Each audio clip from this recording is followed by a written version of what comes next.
For context, I've commonly had instances of deja vu and a strange intuition since I was a kid, between feeling extreme nostalgia when visiting a place for the first time to even having a gut feeling when my phone will ring or someone knocking on the door minutes before it happens. However, the most common instances were times that I felt like I was being watched by someone. I had the most extreme example of this take place in the house that I lived in during high school. We had a generally unpleasant hallway that was unlit and had several blind corners that would cause my family and I to run into each other on numerous occasions. However, it started to get real creepy when I would watch TV in the living room, and I noticed in my peripheral vision that something or somebody unrecognizable walked across the hallway entrance. Initially, I just passed it off, but then it became a reoccurring issue. However, once I got that familiar gut feeling of being watched, I took it more seriously. One night, I'm watching TV again, and this time I slowly see someone poking their head around one of the blind corners of the hallway entrance.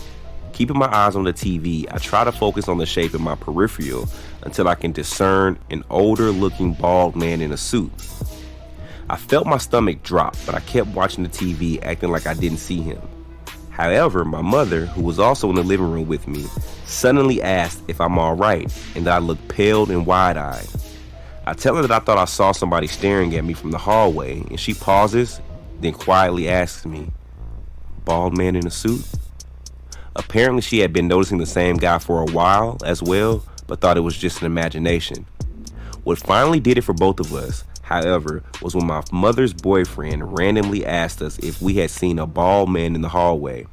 Both my mother and I avoided telling her boyfriend about this because he gets scared easily by any sort of spooky talk.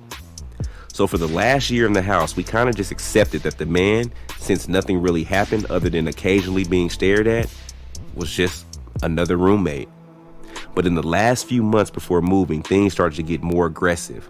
From lights being turned off repeatedly, my mother had to tape up a few light switches so that they couldn't be flicked off, to our dog kennel rattling when the dogs were actually with me in another room. These shenanigans didn't follow us once we moved houses, so I assumed we were just intruding on that spirit. But this was definitely the most observable paranormal event that's occurred with me personally.